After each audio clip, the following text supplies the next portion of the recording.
හයි ඉතින් මේ කොහොමද ඔයාලට ගොඩක් කාලෙකින් ව්ලොග් එකක් දාන්නේ.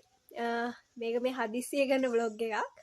මං ඊයේ තමයි කැම්පස් එකේ ඉඳන් ගෙදර ආවේ. දැන් ඉතින් මේ අද යන්නේ පොඩි මලක් බලන්න. දැන් අපේ අම්මා එහෙම මේ හොස්පිටල් ගිහින් එනකොට මට මල් අත්තක් ගෙනාවා. ඒ අත්ත මේ කාමරේ.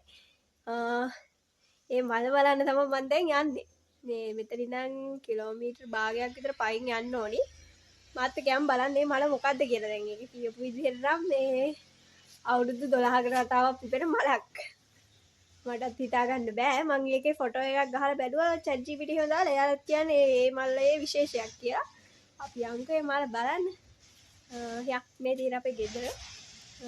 මේ ගෙදර ඉඳන් යන්න තමයි යන්නේ.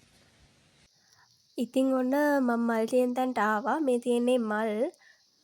මුලින් මට chat GPT කිව්වා මේ නෙළු මල් වල විශේෂයක් කියලා. ඊට පස්සේ මං ආයි වීඩියෝස් ටික අරගෙන ඇවිල්ලා වීඩියෝ එක රෙකෝඩ් කරද්දි මොකටද කියලා මේ ආය AI tools 3-4කටම දාලා බලලා තව Google Lens එහෙම දාලා බලද්දි ඒ ඔක්කොම ඇනලයිස් කරලා මට කියන්න පුළුවන් එකට ආවේ මේක නෙළු මල් නෙවෙයි. අවුරුදු 12කට වතාවක් පිපෙන එක නෙවෙයි.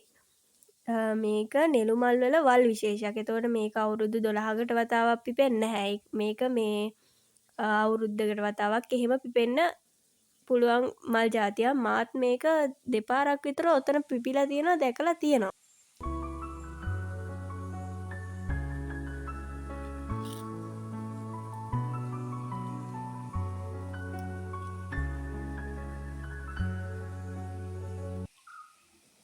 මේක ඉතින් මේ නෙළු මල් උනේ නැතත් ඇත්තටම මේ මල් ලස්සනයි. ඒ කියන්නේ මට මම කලින් දැකලා තිබුණාට එහෙම අපි උවමනාවෙන් බලන්නේ නැහනේ.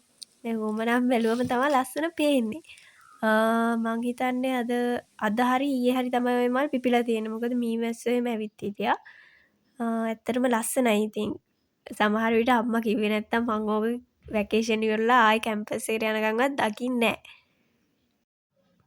ඉතින් මේ මට සතුටුයි. ඉතින් මට මේ ටික බලන්න පුළුවන් වුණා. ඒ කියන්නේ මොකද ඕක ඔය තියෙන තැන නෙවෙයි ඊට කලින් තැනකත් මල් පිපිලා තිබ්බා. එතනට මම යද්දි පර වෙලා ඔක්කොම මල් පර වෙලා මේ මං හිතන්නේ ඔය මල් ටිකත් අද හරි අද හවස් හෙට උදේ වගේ වෙනකොට පර වෙලා යයි.